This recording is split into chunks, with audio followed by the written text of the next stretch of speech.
नमस्कार. ठरलं तर मग मालिकेचा आजचा भाग तुम्ही पाहत आहात.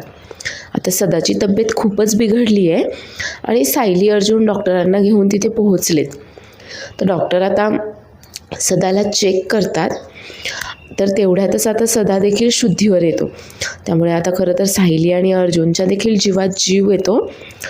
तर मैना बोलत असते की अहो तुम्ही बरे आहे ना, तुम्हाला बरं वाटतंय ना हो आता, माझा तर पार जीव गळ्याजवळ आला होता हो.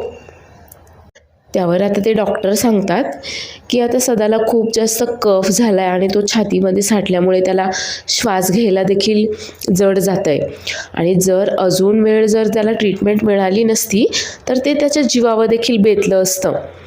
आता मैनावती लगेच हात जोडून डॉक्टरांची आता आभार मानत असते ती की डॉक्टर साहेब बरं झालं तुम्ही आलात वेळेवर, नाहीतर आज काय होऊन बसलं असतं हे. नाही, तुमची फी द्यायला पैसे नाही आहेत माझ्याकडं लगेच, पण देते मी, हळूहळू करून ना तुमचे सगळे पैसे देऊन टाकेल. त्यावर आता डॉक्टर बोलतात की अहो आभार माझे काय मानताय, या दोघांचे माना आणि फीचे पैसे या दोघांनी आधीच दिले आहेत मला. तर आता सायली सदासाठी पाणी घेण्यासाठी ते पाण्याचा हंडा असतो तिथे जाते आणि पाहते तर तो ग्लास आणि पाणी सगळंच काही खराब असतं. त्यावर सायली विचारते कधी भरून ठेवलं हे पाणी. त्यावर मैनावती सांगते की बरेच दिवस झाले, काय ना इथं रोज रोज नळाला पाणी नाही येत, मग हे असंच पाणी भरून ठेवावं लागतं कितीतरी दिवस. तर आता डॉक्टर बोलतात की मी काही औषधं वगैरे लिहून देतो, तेवढे तुम्ही बाहेर जाऊन घेऊन या आणि माझ्याकडचे देखील काही औषधं देतो, तेवढे औषधं त्यांना वेळच्या वेळ द्या. आणि आता डॉक्टर तिथनं निघून जातात. त्यानंतर अर्जुन देखील आता पाणी आणि औषधं आणण्यासाठी बाहेर जातो. तर मैनावती आणि सायली मिळून आता सदाला उठून बसवतात. तर खरंच आता सदाची तब्येत खूप जास्त बिघडलेली असते. तर इकडे तन्वी मात्र आता सायली अर्जुनचा खोलीचा लाईट अजून का चालू आहे, ते नक्की माझ्याबद्दल काय प्लॅनिंग करतायत हे ऐकायला तिथे आलेली असते. पण पाहते तर काय तिथे सायली आणि अर्जुन दोघेही खोलीमध्ये नाही आहेत. आता ती बाथरूममध्ये वगैरे सगळीकडे चेक करते खोलीमध्ये, पण सायली अर्जुन मात्र खरंच कुठेही नसतात. आणि आता ती टेबल कपाट वगैरे सगळं काही आता चेक करत असते की तिच्या विरोधामधले काही पुरावे त्यांनी इथे काही ठेवलेत का, किंवा त्या दोघांचे फोन वगैरे तिला सापडतायत का. पण खरं तर तिच्या हाती काहीही लागत नाही. आता ती विचार करत असते की हे दोघे नक्की कुठे गेले असतील बरं. इतकी रात्र झाली आहे, इतक्या रात्रीचं काय शोधायला बाहेर पडले असतील हे. आणि आता मला तरी कसं कळणार आहे की हे नक्की काय शोधतायत, कुठे गेलेत, कसं जाणून घेऊ बरं मी आता. तर इकडे अर्जुन आता पाणी आणि औषधं घेऊन आलेला असतो सदासाठी. तर मैना आता पाण्याचा ग्लास घ्यायला जाते. त्यावर आता सायली बोलते की खराब आहे तो ग्लास, पाहिलंय मी मगाशीच. आणि आता खरं तर सायली आणि अर्जुन इथे आलेत हे मैनाला मात्र अजिबातही आवडलेलं नसतं. आणि या अवस्थेमध्ये देखील तिला आता प्रियाला फोन करून हे सगळं काही सांगावंसं वाटत असतं. तर सायली आता सदाला आणि मैनाला सांगत असते की तुम्ही खरंच प्रियाची वाट पाहत होतात का इतका वेळ, तुम्हाला खरंच वाटतंय की ती येईल, तिला तुमची काळजी आहे म्हणून, तिला कोणाची देखील काळजी नाही आहे. तर मैना आता लपून लपून प्रियाला फोन करायला लागते. आता सायलीच्या लक्षात येतं हे आणि सायली लगेच येऊन तिच्या हातातनं तिचा फोन हिसकावूनच घेते आणि तिला बोलते काय करताय तुम्ही हे, प्रियाला फोन करताय ना, नाही तिला सांगायचं असेल ना तुम्हाला की आम्ही दोघे इथे आलो आहोत म्हणून. पण माझ्यावर विश्वास ठेवा, त्या मुलीला तुमचं काही एक पडलेलं नाही आहे, तिला काही एक काळजी नाही आहे तुमची. त्यावर आता खरं तर सदाला देखील लक्षात आले की बबलीला यांची काही एक काळजी नाही आहे. त्यावर सदा देखील मैनाला सांगतो की मैने अगं ऐक, तिला जर यायचं असतं ना तर ती आली असती, तिने तेव्हाच पैसे पाठवले असते, डॉक्टर पाठवला असता, पण तिला खरंच यायचं नव्हतं. त्यावर आता अर्जुन देखील बोलतो की हो, तिला काहीही फरक पडत नाही तुम्ही जिवंत आहात की मेलात म्हणून. आणि ती काय लेवलची मुलगी आहे ना हे तुम्हाला अजून तरी कळालेलं नाही आहे. आणि तसंही तुम्ही जिवंत नसल्यावर सगळ्यात जास्त फायदा तर तिचाच होणार आहे. नाही म्हणजे ती तन्वी किल्लेदार नसून बबली लोखंडे आहे. आणि तुम्ही जिवंत राहिलात तर हेच सिद्ध होऊ शकतं, पण जर तुम्ही जिवंत नसलात तर तिचं हे सत्य मात्र तुमच्यासोबतच जाईल. त्यामुळे तुम्ही जिवंत नसण्यात तिचा खूप मोठा फायदा आहे. समजतंय का तुम्हाला? आता मात्र सदा आणि मैनाला शॉकच बसतो की आता ह्या दोघांना कसं कळालं की हीच त्यांची बबली आहे म्हणून. त्यावर अर्जुन बोलतो की काय झालं, धक्का बसला ना तुम्हाला? आम्हाला सगळं काही माहीत आहे. हेच नाही तर तिच्याबद्दल अजून बऱ्याच गोष्टी माहीत आहेत आम्हाला. त्यावर आता सायली देखील बोलते, हो, आणि तिला जर तुमच्यामुळे धोका आहे हे जर तिला कळालं ना तर ती स्वतः देखील तुमचा जीव घ्यायला पुढे मागे पाहणार नाही आहे. आता खरं तर सायली आणि अर्जुनचं हे सगळं काही म्हणणं सदाला पटत असतं, पण मैनाला मात्र त्यांच्यावर विश्वास नाही आहे. तिला अजूनही असं वाटतंय की प्रिया म्हणजेच तिची बबली तिच्यासाठी पैसे घेऊन येईल म्हणून. तर इकडे आता सायली आणि अर्जुन घरात नाही आहेत आणि ते कुठे गेलेत हे जाणून घेण्यासाठी आता ही तन्वी मात्र कल्पना आणि प्रतापला झोपेतून उठवून आणते.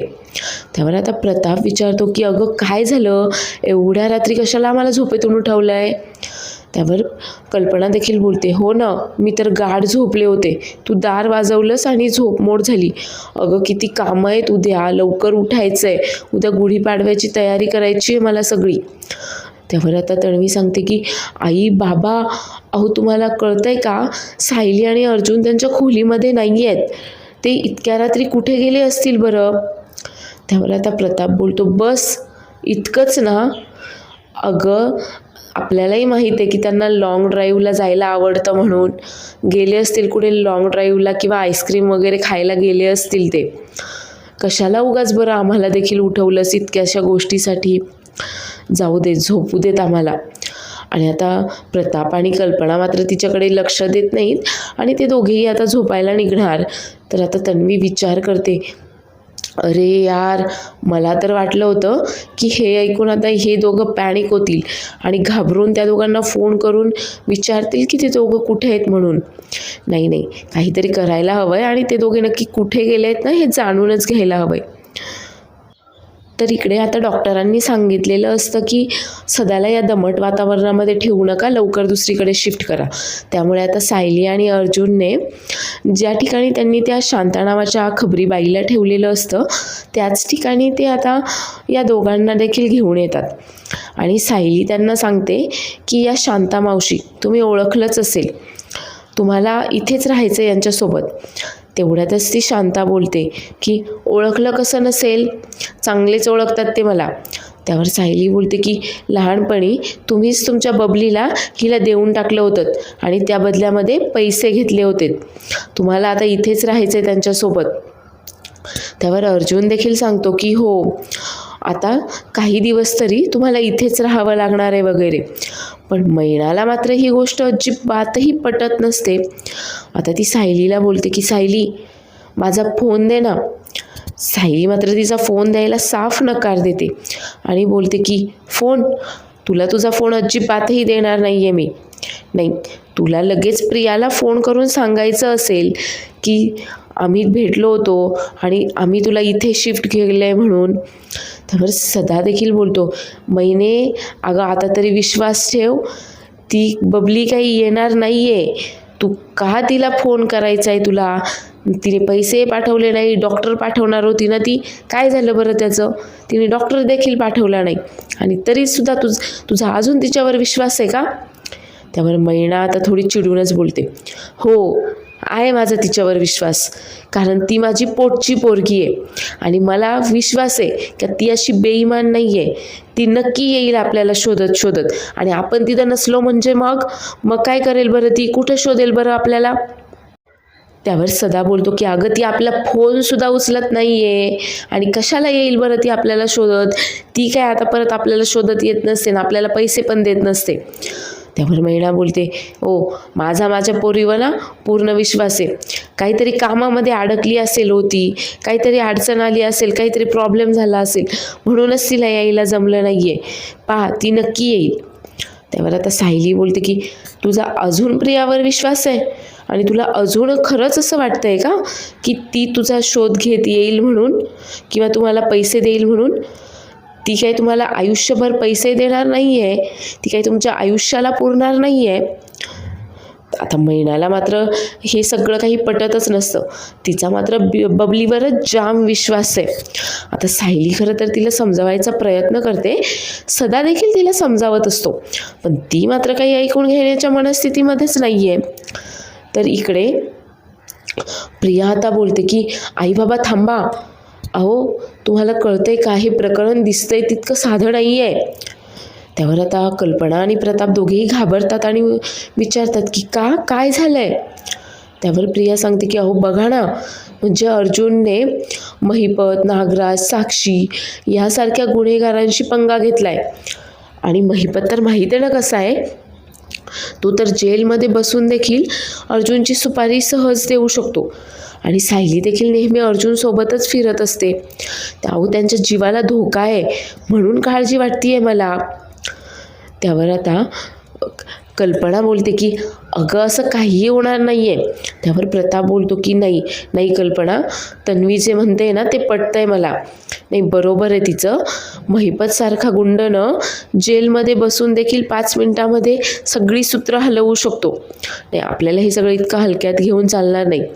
त्यावर आता तन्वी लगेच बोलते की हो, तुम्ही त्या दोघांना फोन करून तरी विचारा ना, ते दोघे कुठे आहेत, ते दोघे सेफ आहेत की नाही, म्हणजे आपल्याला कळेल. तर कल्पनाच्या लक्षात येतं की तन्वी आता फक्त सायली अर्जुन कुठे गेलेत हे जाणून घेण्यासाठी हा सगळा ड्रामा करते. आता ती देखील तिचा फोन काढते आणि लगेच सायलीला मेसेज करते. तर इकडे ही शांता देखील आता मैनाला समजावत असते की मैने, अगं त्या दोघांचं ऐक, ते काय सांगतायत ते, यातच तुझं भलं आहे. पण मैनाला मात्र काहीचं नसतं सायलीचं, तिचा मात्र तिच्या बबलीवरच जास्त विश्वास. त्यावर आता सायली बोलते की मला फक्त 24 तास द्या, तुमच्या बबलीचा खरा चेहरा ना 24 तासाच्या आत मी तुमच्या समोर आणते की नाही पहा. आणि जर तिचा चेहरा तुमच्या समोर आला ना, मग मात्र तुम्हाला माझं ऐकावं लागेल आणि इथंच राहावं लागेल. त्यावर आता मैनावती लगेच बोलते आणि जर असं नाही झालं तर मग काय करायचं बरं? त्यावर सायली बोलते की मग मी तुझा फोनही तुला देऊन टाकेल आणि इथून तुला मोकळं करेल. आणि हो, नंतर तू प्रियाला जरी सांगितलंस ना की आम्ही आलो होतो वगैरे, हे जे काही घडलंय ते, तरी माझी काहीच हरकत नाही आहे. आता मैनावतीलाही हे पटतं आणि तीही आता सायलीने दिलेलं ते 24 तासाच्या चॅलेंजसाठी तयार राहते. तर आता तेवढ्यात अर्जुनच्या फोनवर प्रतापचा फोन येतो आणि तो बोलतो की मी बाहेरच आहे, तू ये. आता सायलीच्या फोनवरही तेवढ्यातच आता कल्पनाचा मेसेज पडतो. आता सायली तो मेसेज वाचते आणि तिच्या लक्षात येतं आणि ती घाईघाईने लगेच आता बाहेर पडते. तर ही शांता आता मैनाला बोलत असते, मैना आहे, अगं तू जरी तिला जन्म दिलेला असला ना, तरी तू अजून तुझ्या पोरीला ओळखलेलं नाही आहे, तुझी पोरगी काय चीज आहे ते. तर आता अर्जुन इकडे बाहेर आलाय फोनवर बोलायला. तर प्रताप त्याला फोनवर बोलतो की अर्जुन, अरे तन्वीने पाहिलं की तुम्ही दोघे तुमच्या खोलीमध्ये नाही आहात आणि ती खूप पॅनिक झाली आहे. तिला खूप काळजी वाटते आता की तुम्ही दोघे नक्की कुठे गेला आहात बरं एवढ्या रात्रीचं. तर आता फोन स्पीकरवर टाकलेला असल्यामुळे तन्वी देखील तिथे सगळं ऐकत असते. आता अर्जुन पुढे काही बोलणार तेवढ्यातच सायली येते. आता अर्जुन फोन म्यूट करतो आणि सायली त्याला कल्पनाने केलेला मेसेज दाखवते. आता अर्जुनच्याही लक्षात येतं आणि अर्जुन आता फोनवर बोलतो की हां डॅड, अहो आम्ही आईस्क्रीम खायला आलो आहे. त्याचं काय ना, मी बोललो सायलीला की आता खूप उशीर झाला आहे, आता नको आईस्क्रीम खायला जायला म्हणून, पण ती मात्र काही ऐकतच नव्हती, तिने हट्टच केला. त्यामुळे आता आम्हाला आईस्क्रीम खायला बाहेर यावंच लागलं. त्यावर आता प्रताप बोलतो की बघ, मी म्हणालो होतो ना ते आईस्क्रीम खायला किंवा लॉंग ड्राईव्हला वगैरे गेले असतील म्हणून. त्यावर आता प्रताप बोलतो की अरे तन्वीने पाहिलं की तुम्ही दोघे खोलीमध्ये नाही आहात म्हणून आणि आम्हालाही झोपेतून उठवलं. ती खूप काळजी वाटत होती रे तिला तुमची. तेवढ्यातच आता सायली बोलते की काय, प्रियाला आमची काळजी वाटत होती, पण मग तिला कसं कळालं की आम्ही नाही होत म्हणून खोलीमध्ये? त्यावर आता तन्वी बोलते, त्याचं काय झालं की तुमच्या खोलीमध्ये पाणी आहे की नाही ते पाहायला गेले होते मी, आणि तेव्हाच मला समजलं की तुम्ही खोलीमध्ये नाही आहात म्हणून. त्यावर आता अर्जुन बोलतो की हो का, मग आता एक काम कर, आमच्या खोलीमध्ये ना खरंच पाणी नेऊन ठेव, नाहीतर जर आम्ही आलो आणि आम्हाला तहान वगैरे लागली झोपेत तर मग अवघड होईल ना. थँक्यू बरं का तन्वी, आमची इतकी केअर केल्याबद्दल. आता मात्र तन्वीचा डाव इथेही आता तन्वीवरच उलटलाय. तर कल्पना बोलते की हो हो ठीक आहे, मी ठेवते तुमच्या खोलीमध्ये पाणी, पण एक काम करा, तुम्ही दोघेही आता लवकर घरी या आणि झोपून घ्या, उद्या लवकर उठायचं आहे, उद्या गुढीपाडवा आहे, लक्षात आहे ना तुमच्या. आता ते फोन ठेवतात आणि गुड नाईट बोलून कल्पना आणि प्रताप झोपायला निघून जातात. आता तन्वी मात्र विचार करत असते की इतका सगळा गोंधळ घालूनही काहीच उपयोग झाला नाही आहे, काहीतरी आईस्क्रीम खायला गेले आहेत. तर इकडे अर्जुन बोलतो की काय म्हणजे ती मम्मा पप्पांचा वापर करून आता आपण कुठे गेलो आहोत, काय करतोय हे जाणून घ्यायचा प्रयत्न करत होते. काय मुलगी आहे ती. तर आता पुढील भागामध्ये आपण पाहणार आहोत की सायली आणि अर्जुनने आता बरोबर प्लॅन करून सायली त्या बबलीच्या खांद्यावर असलेला तो भाजल्याचा डाग पाहते, आणि आता तर त्यांची सगळी खात्रीच पटली आहे की हीच खरी बबली आहे म्हणून. तर ह्या प्रियाने म्हणजेच तन्वीने आता एक माणूस पाठवलेला असतो जिथे सदामयनाला तिने शिफ्ट केलेलं असतं तिथे. आता तो माणूस हिला फोन करतो, तर ही मात्र त्याच्यावरच चिडते. सांगितलं होतं ना काम झाल्यावर मेसेज करायचा म्हणून, फोन कशाला केलाय. त्यावर तो माणूस सांगतो की पण काम झालंच नाही आहे, मी आलो इथे पण इथे मात्र कोणीही नाही आहे. आता मात्र तन्वी देखील शॉक होते आणि आता ती विचार करत असते की कुठे गेले असतील आता हे सदामयना, कुठे शोधू आता मी त्यांना. तर आजचा भाग आवडला असल्यास चॅनलला लाईक, शेअर आणि सबस्क्राईब करायला विसरू नका. धन्यवाद.